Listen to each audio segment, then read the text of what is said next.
Hello and welcome to another edition of Issues with Jide. Here we'll talk about actions and inactions of those who shape our political and national landscape and how these impact us positively or otherwise. I'm Ibrahim Shita. Today on the show, parties threaten to boycott 2027 elections over Electoral Act. Also, EFCC puts 100 senior Nigerian lawyers on trial for fraud. And later on the show, Daniel Bwala's big mistake. We'll talk about that as it features on Mehdi Hassan's show on Al Jazeera. We'll have, in the course of the program, we take your questions, but first, subscribe to our YouTube channel and drop your questions in the comment section. It's important to mention that we can only read comments with human names and the ones based on the subject matter. I have joining me Vazum, the maestro himself, Babajide Kolade Otitoju. Good to see you, BKO. Good to do this with you, Ibrahim, and with our numerous fans.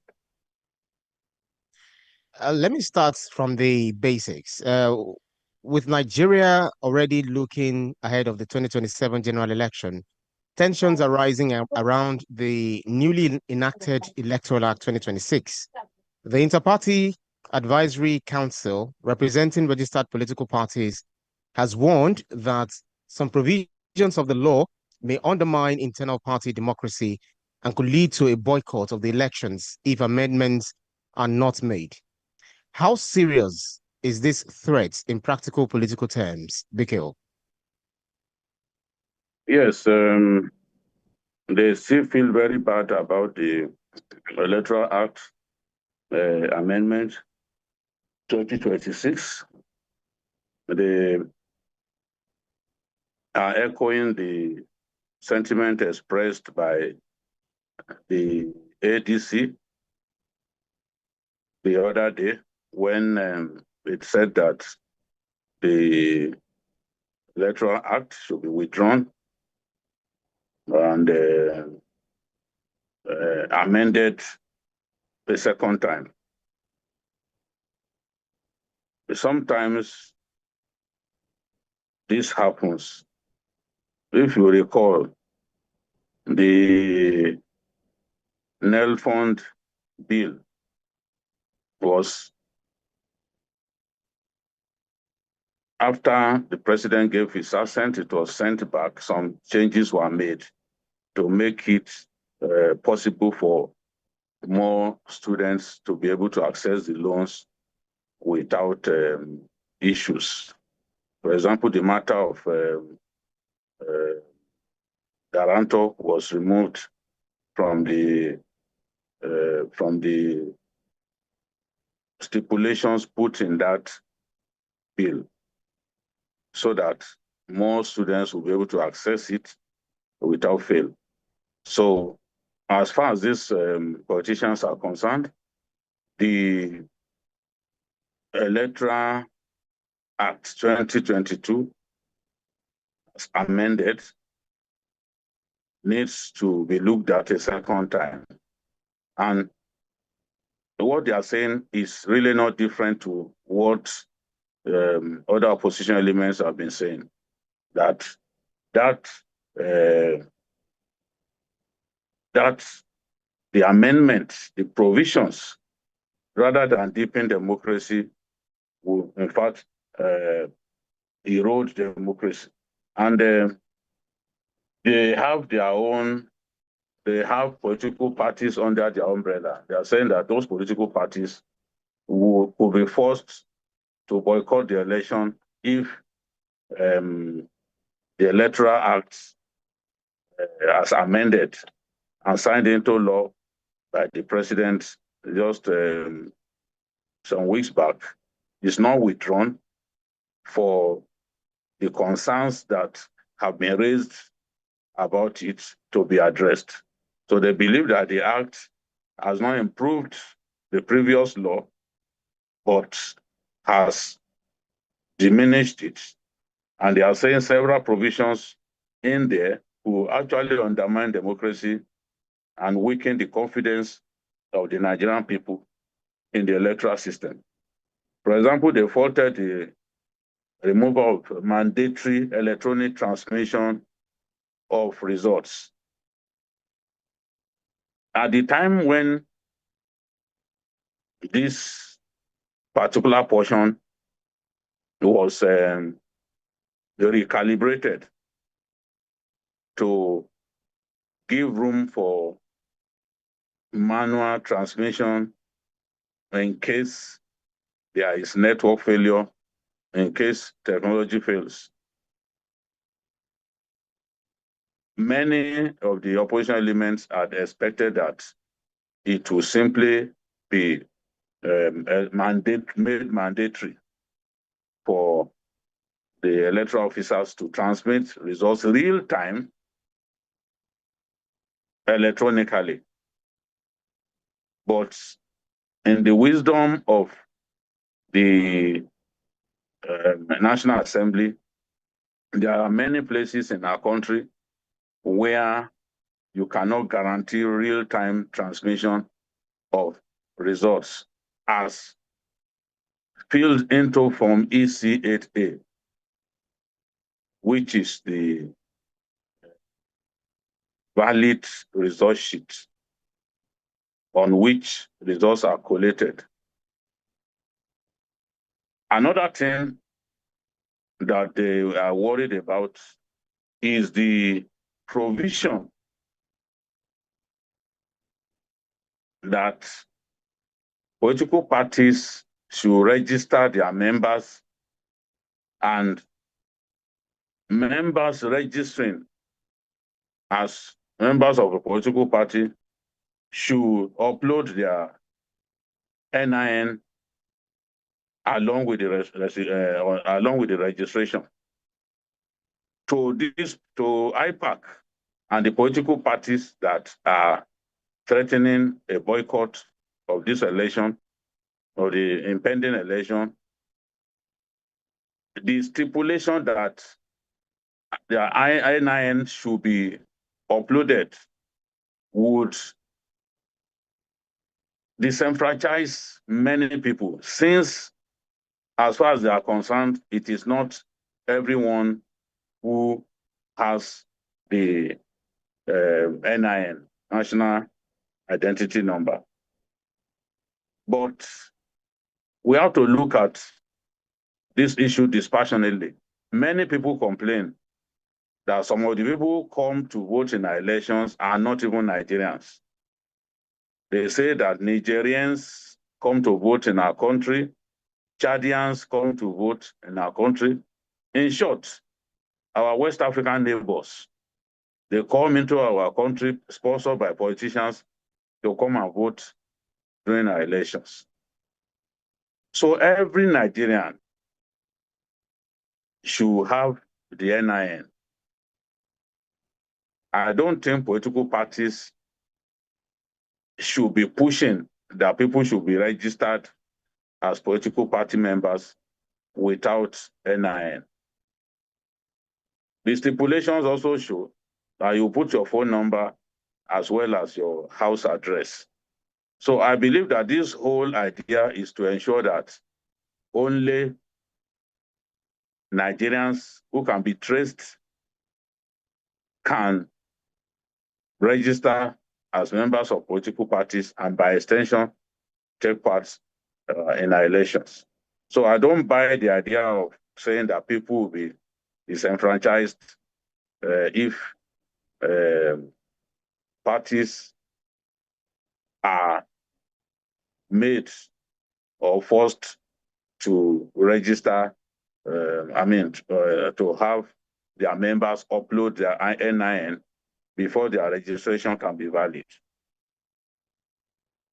Apart from that, they are also unhappy about Section 84, subsection 2 of the law, which removes the option of indirect primaries for political parties. We've talked about this a number of times, but it is also one of the clauses cited by the IPAC, which is an umbrella body for political parties in our country. IPAC plays a big role in ensuring that elections go on in our country with party members, with voters properly mobilized, and the elections take place in a peaceful atmosphere. They always have meetings. They always do press conferences trying to mobilize people to come out and vote, but they should conduct themselves in a peaceful manner. They always extract commitment from political players that they will take part in the elections without necessarily getting violent. So they believe that the indirect primary option that was removed should be brought back. The indirect primary option, yes, many people say it's fraught with corruption because delegates get paid tons of cash to represent their constituencies and pick candidates. But the indirect primary option is certainly even going to be more expensive than the indirect primary option, because more people will take part now, since every valid member of a political party in that constituency would be able to vote in the election. It puts power in the hands of the ordinary voter, unlike indirect primaries where only a handful of people actually represent others. And the argument of the National Assembly is that even in the US, it is a direct primary module that is used.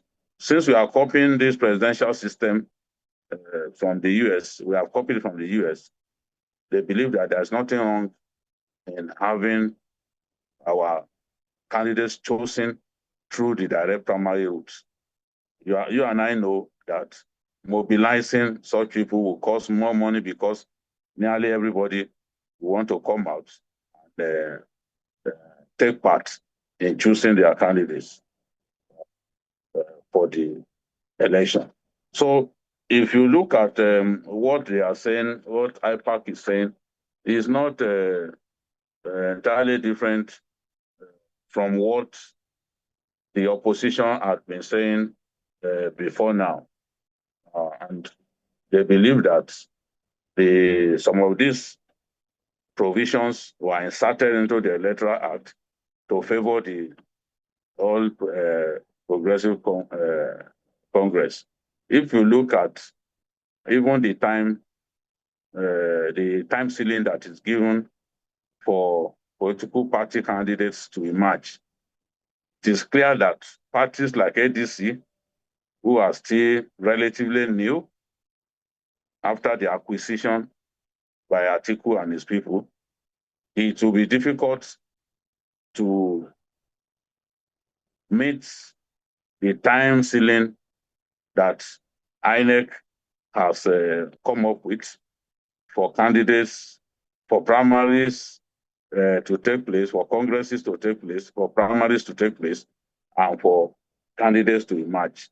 But a party that is already well entrenched and organized like the APC will not find that difficult at all. So that is the situation.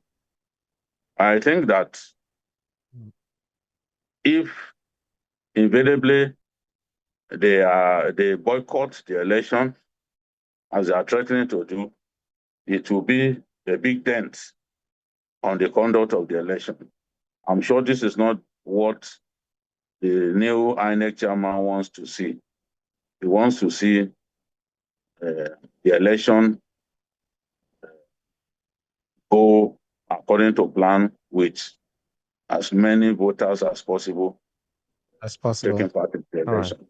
But if some parties opt out of the election, it also means that even the turnout would be much lower than we've seen in recent years, because there won't be any motivation for some categories of voters to go and vote when their party has decided to not take part in the election. It is not good for democracy, and I just wish that that doesn't happen. Right. But then beyond the party threatening boycotts ahead of the 2027 election, if they actually follow through with the boycott threat, what would the legal and constitutional what would be rather the legal and constitutional implications for the Independent National Electoral Commission? Well, I it's for me, this whole thing depends on the magnitude of boycott.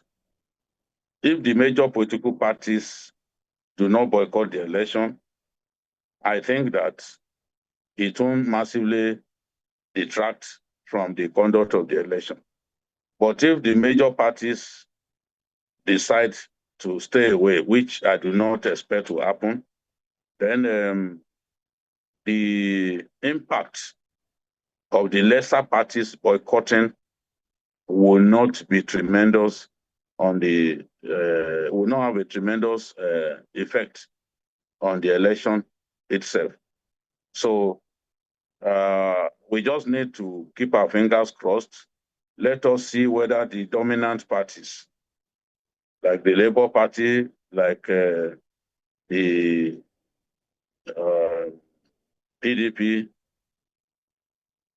like the ADC, let's see whether they will, or APGA, let's see whether they will boycott the election. But if major parties stick with the election in spite of their reservations, then INEC will be happy, and no one will be able to say what we had was a joke of an election.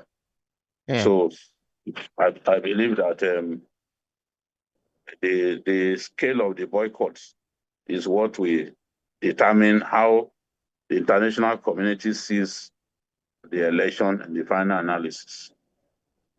Right. Chinedu Okafor says, if political parties boycott elections because of the Electoral Act, then the real losers will be Nigerians. Democracy only works when everyone participates.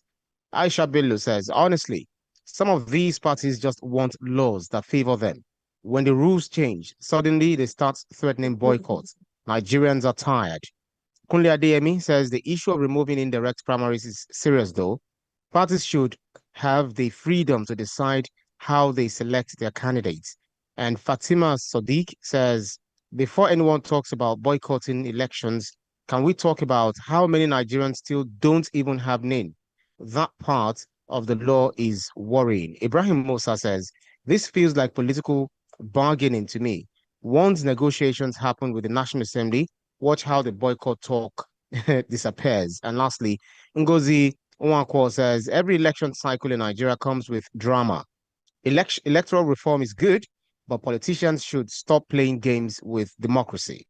All right, then let's move on to the our second conversation.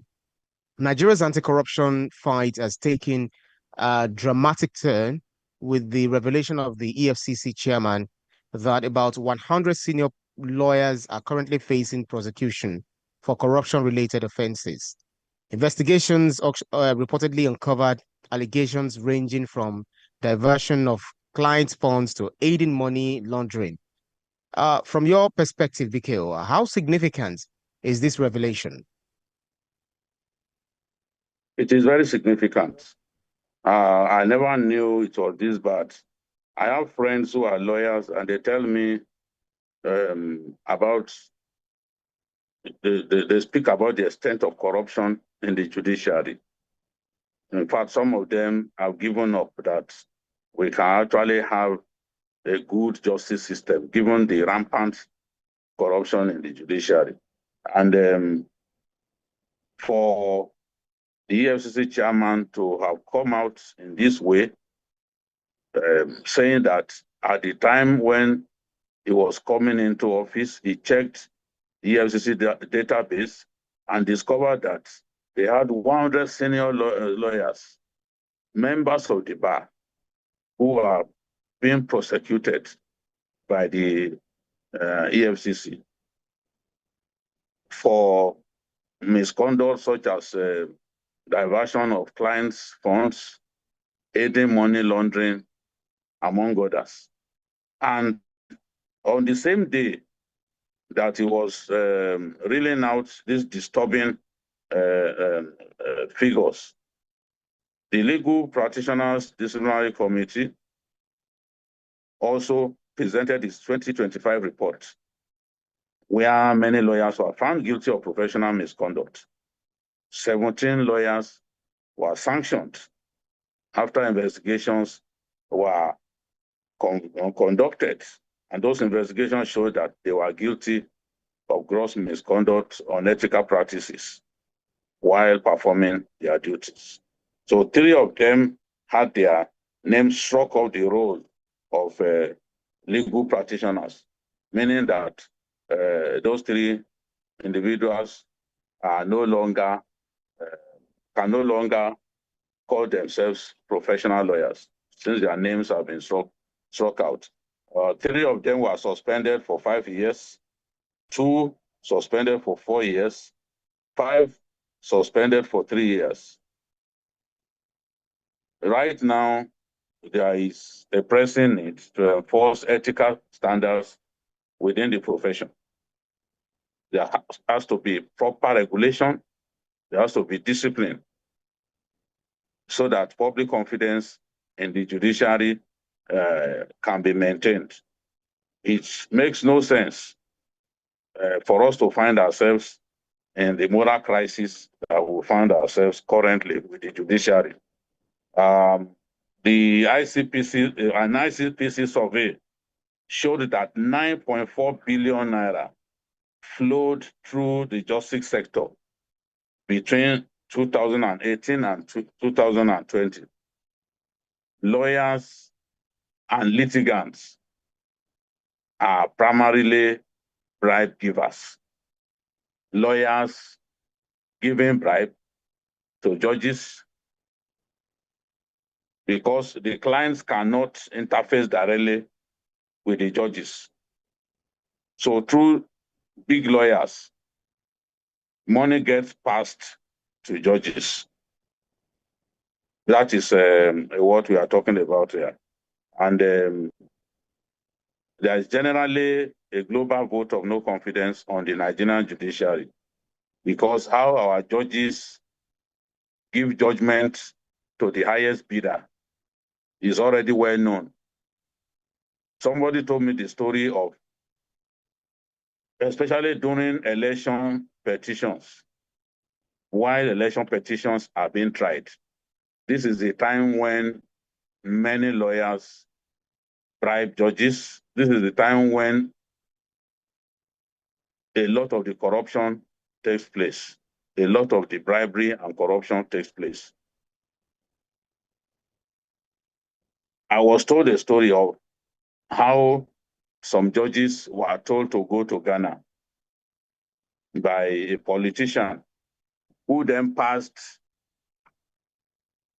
a bribe to them in foreign currency at a Ghanaian supermarket, because they know that they cannot pass money to those judges through the banking system, because they won't be able to cover their tracks if they decided to do that. So they give this money in cash, especially in foreign currency, and they now fly judges outside of the shores of our country simply to go and receive bribe. Why should a lawyer steal the funds of his clients or appropriate the property of his clients? Yes, we know that every profession has its black legs, every profession has its bad eggs. But the corruption within the judiciary is endemic. And it now looks like justice only goes to the rich. Justice goes to the highest bidder. The poor people are the ones who get punished for infractions, while the rich, the big people in our society, escape accountability. That is why there is a need for the legal practitioners themselves, beginning with the CJN, to sanitize the sector. Yeah. There's a need to sanitize the sector of corrupt judges, of corrupt lawyers, so that faith in the judicial system can be restored. The judiciary is crucial to the preeminence of democracy in our country. And that is why we cannot treat the judiciary like any other sector. Yes, journalists too are guilty of corruption, but for the judiciary to thrive, we need, for democracy to thrive, To we thrive, need yeah. a judiciary that is above board, where justice is not sold to the highest bidder, Yeah. where justice would be given at all times based on the letters of the law. This is what we want to see. And I want to encourage the EFCC to continue to prosecute lawyers who are rubbishing their oath, the ethics of their profession, and their oath of office. There's a need for this sanitization process to continue. There's a need for the NBA to continue to wield the big stick, as they've done in 2025, against the blacklegs in their profession. We see the police do that, parading those who manhandle civilians, parading those who extort money from people on our roads. We need the legal profession to do a lot more of that, so that a bad ex, giving the profession a bad name, and Yeah. making the confidence that Nigerians have in the judiciary to be eroded, such people need to be dealt with severely. Absolutely. We have Evangelist Omorigbe saying those lawyers and the judges should lose their licenses. This is a national disgrace. We also have Shegun Olatunji saying if lawyers are now being tried for fraud, then we really need serious reform in the legal profession. Miriam Abdullahi says the EFCC deserves credit here. Nobody should be above the law, not even lawyers. Chukwemeka also says, but let's be careful. Being charged is not the same as being guilty. Let the courts do their job. Kemi Alabi says some of these lawyers are the same people who help politicians hide stolen money. This crackdown is long overdue. Adaize Obi says, this is embarrassing for the legal profession. Lawyers are supposed to defend justice, not undermine it. And lastly, Bode Akinwale says, Nigeria's corruption problem is deeper than politics. When even lawyers are implicated, you know the system needs serious cleansing. Thank you, BKO. Okay, so let's move on to, let's talk about the global media moment involving Daniel Bwala's appearance on Al Jazeera with Mehdi Hassan. The interview has sparked debate back home in Nigeria. BKO, in an age where past statements can easily be retrieved online, especially when you make them, maybe for political gains or, let's say generally gainsaying, how risky is it for public officials to deny earlier positions during international interviews as they somewhat evade something like that, back home? And checking online, I think I saw that that video already has over 500,000 views. That's huge. Yes, is Daniel Bwala himself promoted the interview. He promoted it. He told his followers that this interview was coming. He told me personally that the interview was going to take place. I commend his courage for going before Mehdi Hassan. Mehdi Hassan is one of the best argumentators in the broadcast profession. He's probably the best now on the planet.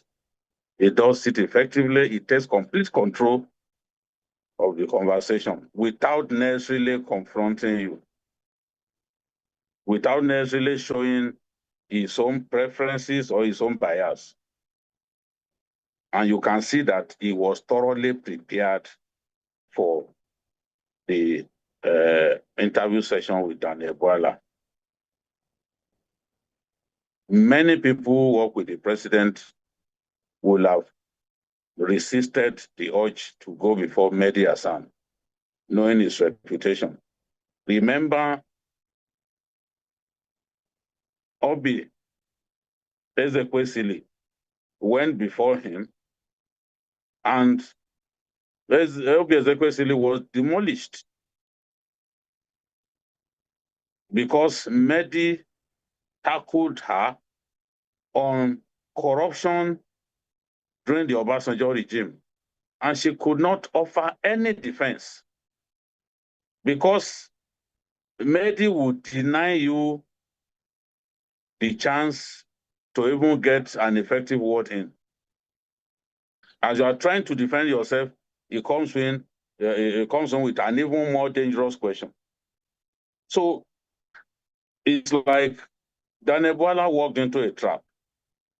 Yes, they had been on it for months, but that time afforded Mehdi Hassan opportunity to prepare. You know, he must have thought, Bwala must have thought that it was a chance to promote this government that he serves. But he never got a chance to promote the government because Mehdi took complete control of the conversation, as I said earlier, and he continued to recall statements that Bwala had made in the past. He used Bwala's words against him. And as Bwala said in his reaction to what transpired, he wasn't expecting that they were simply going to focus on what he had said in the past about President Bola Ahmed Tinubu. But he should have expected that they will bring that up. Because people, even in Nigeria, journalists in Nigeria, have also brought that up. So why would the Mehdi Hassan not bring it up? So not expecting, it was naive on his part to have thought that he was not going to be confronted with statements that he had made in the past about the president. And the data trails that Mehdi unleashed effectively unhinged him, and he literally retracted some of the criticism that he had made in the past. And that is also not tidy enough because he was recorded on camera saying those things. So it's difficult for you to retract what you said and for which you are recorded. But he went on in his defense to say, some of the fiercest critics of my interview cannot even stand local TV anchors. I'm prepared to appear before any interview, anywhere in the world, any day, at any time, to defend this government and its policies. Nowhere in our almost 6 months of communication did they mention that they were going to challenge my past. If that had been the plan, I would have been prepared for it. Ethically and professionally, they were supposed to inform me. Half of Donald Trump's cabinet is made up of people who once spoke against him. So, but Mehdi's strategy was clear. We confronted him with some quotes, clips, and statements from his time in the opposition. One viewer on YouTube, on X, said, Mr. Bwala is a brilliant man. He is articulate, but he suffered because of his own inconsistency. That's why it's important to make our words against political opponents as soft as possible in case the day comes when we have to eat those words. So some of the things that he has said against the president were very, very damaging, and it was a tough watch for Nigerians. Seeing Mehdi quoting him, especially on the accusation that the president and members of his party set up a militia. Mhm. It was a tough watch for Nigerians, especially seeing him battle to defend himself, saying, "Oh, it is your opinion." And Mehdi said, "No, it's your own opinion. It's what you said." And he went ahead to now quote him verbatim. So it was the interview. To many people who have watched it, was one-sided. One-sided because somebody's strategy prevailed, while the other person was unable to achieve his aim of using the interview session to promote a government that he has served diligently. Yes, there's no doubt that he has defended this government very well. He speaks very well. He's much better than some of the people who are working for the president. The strengths are apparent, but the big mistake that I believe he made was going before Mehdi Hassan. They should have known. They should have known that he was not going to come out of that encounter unscathed. Unscathed. Or is it unscathed? Yeah, Because absolutely. that's how people pronounce it, Abi. You're correct. Unscathed. He was Yeah. bruised. He was bruised. Yeah. It was a brutal assault. It was a brutal assault. It was a mental torture even for Nigerians watching. I think that he shouldn't have gone there. They shouldn't have gone there. Absolutely. Absolutely. Well, Because he didn't achieve his aim. He didn't yeah, achieve his aim of selling the administration. Mehdi didn't give him a absolutely. chance to be able to sell the administration. Absolutely. Talking about Mehdi Hassan is someone I've followed closely over the years. In fact, back in the day, I've read one of his books, How to Win an Argument. And he's always winning arguments, before he even became a journalist. He's always debating the best of the best in this world in Cambridge and everywhere. But talking about Yes. Bwala, supporters argue that politicians evolve in their views over time. Is it unreasonable to expect that a public figure might change their political position, or and then could moment like this actually shape international perceptions about Nigeria's political leadership and governance? Two questions in one, very quickly. Yes. Yes. And I'm sure a lot of people believe some of what he said in the past that he has now retracted. A lot of people believe him, and they believe that the former administration was as bad as Daniel described it. So whatever he says at this point, many people in the global space would rather believe what he said earlier. Simply saying, "Oh, it was politics, we are playing politics, this and that," it's not enough. It's not enough. Yeah. So it definitely will affect the way our country is perceived. And no matter what he tries to do to punish the image of this administration, he will continue to be haunted by some of the very nasty things that he said about the president. The president has forgiven him. I'm sure the president is happy with him because he defends the government vigorously and brilliantly. But the past is what it is.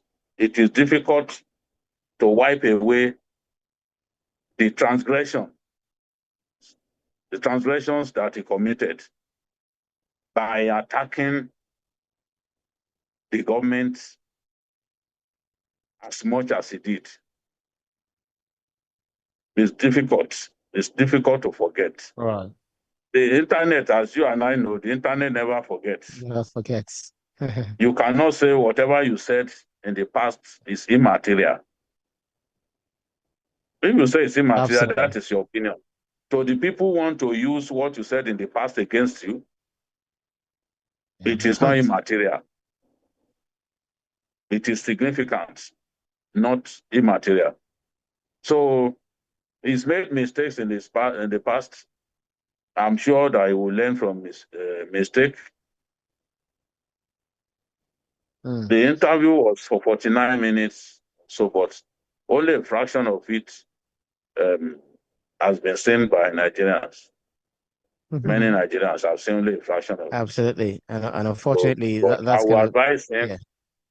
I will advise him not to go before that fellow again. It was a rout. It was a rout. I hate to say this. But I don't like how the interview turned out. I don't like it at all. He was not allowed to get his words in. He was not allowed to use the media as on stage to market the administration. Rather, made this strategy effectively derobed the administration. Well, okay, because of our time, let me quickly take these comments. Halima Mohammed says that interview was intense. Mehdi Hassan is known for asking tough questions, so anyone appearing there must be fully prepared. Tosin Ajayi says, in the internet age, denying past statements is risky. Everything is online now. And Emmanuel Okeke says, BKO, I agree with you. Honestly, social media is exaggerating the whole thing. Politicians can change positions all the time. And Rashida Sulle says, but consistency matters. If you said something before, just own it and explain why your position changed. I don't think Bwala ever remember saying that, especially with the fact that he's neck deep into the current administration. So he must have forgotten his popes. Victor Ekanem says Nigerian politicians need better media training before appearing on international platforms. I agree. Zainab Abdullahi, Mahdi Hassan's style can corner anyone. It's not an easy interview for even seasoned politicians. And Benga Ojo says this is why political communication matters. One interview can shape global perception about Nigerian politics. Lastly, Abdulrahman Bello says whether you support him or not, one lesson is clear. In today's world, your past statements will always follow you. Okay, BKO, because of our time, that's our show for today's edition of Issues with Jide. Special thanks to you, Babajide Kolade Otitoju, for those insightful analyses, as always. We started the show a bit late. It's because of your globetrotting. Let me just put it that way. You're always moving from one place to the other. Nigeria trotting, not globetrotting. Nigeria trotting, okay. I'll All right, report wish you to safe journey always. All right, thank you so much, BKO. Thanks. Thank you to our viewers. God bless you. We'll do this again next week. Yes, and thanks to our audience for keeping our company on every edition. You can see the program anytime by subscribing to our YouTube channel, TVC News Nigeria. Click on the subscribe button to get the latest information. You can also follow us on our social media platforms at TVC News NG. I'm also at Ibrahim_Shita. On behalf of the rest of the team, I'm Ibrahim Shita. See you again next edition. Bye for now.